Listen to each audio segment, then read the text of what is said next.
There was the one who cooked. Loud family, always late, made you laugh until you couldn't breathe. There was the quiet one with the good job and the flat that was too tidy, who read actual books and never raised his voice about anything. There was the one from the app who lived 2 hours away, who was covered in tattoos and had opinions about everything, and who your friends thought was a completely different species from the last one. Nothing about them matches. Different bodies, different accents, different politics, different ways of being in a room. If you laid photos of them on a table, no one would find the through line. So here's the only question that matters. How did each one end? Not the details, the shape, the final 6 weeks. What was happening in you, what you were doing about it, and what he said when it stopped. If those endings rhyme, and I suspect they do, almost word for word, then the pattern was never in the men. You've been auditing the wrong column. What I want to lay out is what's actually running underneath. It's not bad luck and it's not your taste. It's a selection process operating below the level of choice, and it works in 3 separate layers: who you pick, what you do in the first 6 weeks, and what you produce once you're in.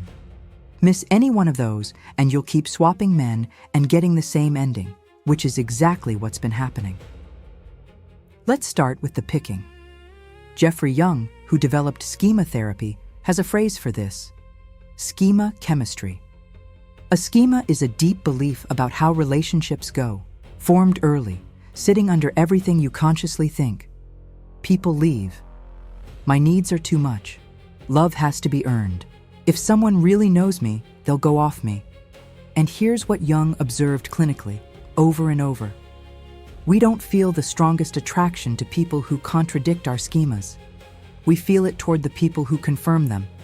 That sounds insane until you understand what attraction is actually doing. It isn't scanning for who'll treat you well. It's scanning for what your system recognizes as love, and what it recognizes is whatever was happening the first time you loved anyone. If love came with uncertainty then uncertainty is now part of the definition. A man who provides it isn't setting off alarms. He's matching the description. So the spark isn't random, and it isn't chemistry in any romantic sense. It's a match confirmation. Something in you went. This one fits the file. And there's a second half of this that's easy to miss. It's not just about who you were drawn to, it's about who you weren't. Somewhere behind you is a whole line of men who were interested, decent, direct, and who registered as nothing. No pull, no charge, no interest. They didn't get rejected in any dramatic way. They were filtered out silently before you ever consciously assessed them, because they didn't match the file. Your pattern isn't only made of the men you chose, it's made of everyone you never even considered. Now, before we go further into you, one piece of this genuinely isn't about you at all, and it's worth knowing because it'll take some weight off. The dating pool is not a neutral sample. Levine and Heller point this out in Attached, and once you see it, you can't unsee it. Securely attached people tend to get into relationships and stay in them. They're not especially difficult to be with, so they pair off and they leave the pool, often for years, sometimes permanently. Avoidant people cycle. Relationships end more often, and they return to dating, and they return frequently. So the pool is constantly being drained of secures and topped up with avoidance. And the longer you're single, the worse the ratio gets. Not because anything's wrong with you, but because you're fishing in water that keeps getting restocked with the same species. Which means some of your history is a supply problem, not a you problem. Genuinely. Take that one. But, and this matters, supply doesn't explain everything, because plenty of women meet an available man and feel nothing, or meet one and end up alone anyway. The pool explains what's on offer. It doesn't explain what you do next. Which brings us to layer 2, the first 6 weeks. Think about who you are on a third date with someone you like. Easy, warm, interested in him. Impressively unbothered by the fact that he hasn't quite made a plan for the weekend. You don't mention that you'd like to know where this is going, because that's a lot for 6 weeks in. You laugh about the ex who was a bit intense. You establish, without ever saying it, that you are a woman who does not require managing. You're not lying, but you are casting.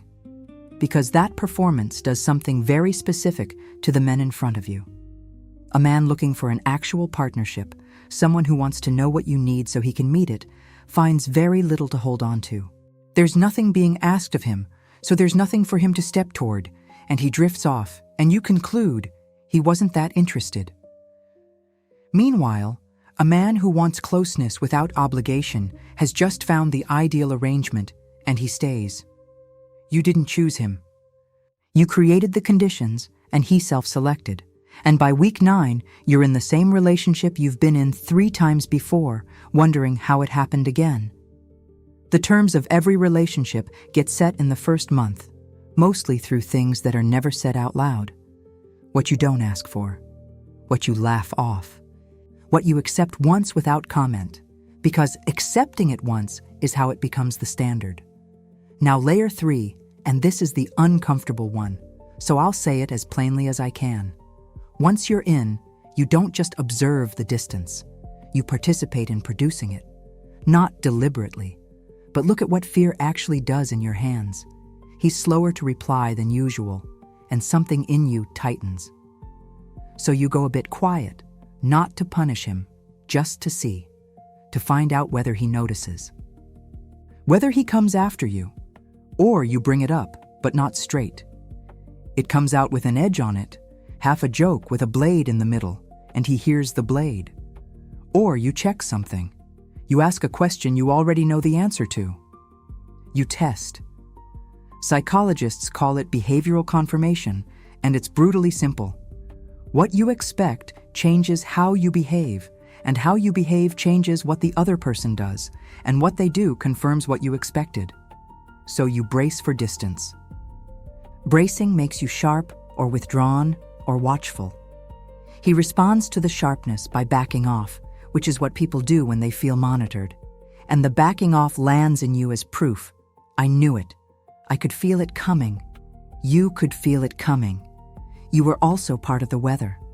And I'm not saying it's your fault. Some of those men were genuinely walking out regardless.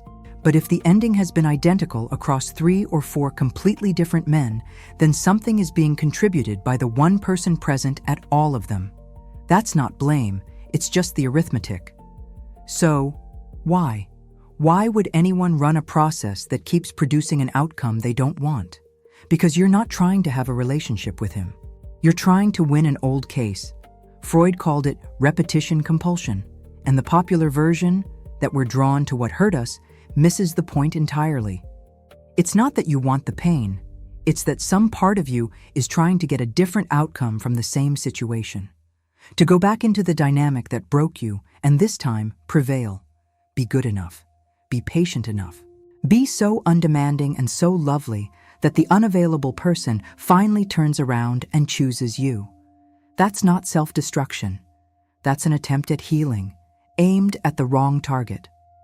But look what it requires.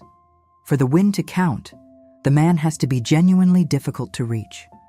An available man is no use. There's no case to win. He'd just love you, straightforwardly, and the old wound would sit there untouched. So the casting call goes out for someone withholding enough to make the victory meaningful. And you fall in love with the difficulty because the difficulty is the assignment. And underneath even that, there's one more thing, the part that's hardest to look at, and the reason I think the pattern has been so durable. The ending protects you. Every one of your relationships has ended for roughly the same reason. He couldn't. He wasn't ready. He couldn't commit. He had things to work through. He wasn't capable of what you needed, which is painful. But notice what it never once required you to find out. You have never had to discover what happens when a man is fully capable, fully present, fully available, and knows you completely, and it still doesn't work. That's the verdict you've never had to face. As long as the failure is located in his capacity, your worth is never actually tested. That's the secondary gain, and it's why the pattern is so tenacious. It hurts, but it's a familiar hurt with a known ending and an explanation that doesn't indict you. The alternative is a genuinely open situation where you'd be fully seen and the outcome would be about you. Predictable pain is a shelter. A bad one? but a shelter. Right. What do you actually do with all this? Do the audit. Properly, on paper, not in your head. Your head will smooth it into a story about bad luck. 3 columns. First column, every significant relationship, with his behavior described in actions only. What he did, how often, how he handled it when you needed something. Second column, how you felt for most of it. Not the highlights, the baseline. Anxious, watchful, slightly small, working. Third column, how it ended and, this is the important bit, what you were doing in the final 6 weeks. Chasing, explaining, going quiet to see if he'd notice. Making a case for yourself? The first column will look completely different every time. Different men, different lives, different failings. The second and third columns are going to look like they were written about the same relationship. That's where your pattern lives. Not in the type of man, in the position you take up and the ending you and he build together. And then the last thing, which is the thing I most want you to hear, because this is where women turn around and go back. When you finally do it differently, it will not feel good. It'll feel wrong. You'll ask for something directly in week 3 and feel like you've committed a crime. You'll decline a man who gives you that unmistakable pull, and it'll feel like walking away from love itself. You'll go on a second date with someone kind and consistent and feel almost nothing and think you're settling. And there'll be a specific sensation, very hard to describe until you've had it. A sense of not being yourself. Because so much of who you understand yourself to be was built inside the pattern. The one who's patient. The one who understands difficult men. The one who can handle it. If you stop doing that, there's a stretch where you don't quite know who you are. That disorientation isn't a warning. It's what change feels like from the inside. Nobody tells you that the correct move feels like a betrayal of yourself, so when it does, most people take it as evidence they've made a mistake and go back, usually right at the point where it was starting to work. So mark it now, in advance. When the new choice feels wrong and the old one feels like home, that's not your intuition speaking. That's just your history, which has an opinion about everything and has been wrong about the important parts for a very long time. You've had 3 or 4 different men. You've only had one relationship. The next one is the first real chance to have a second.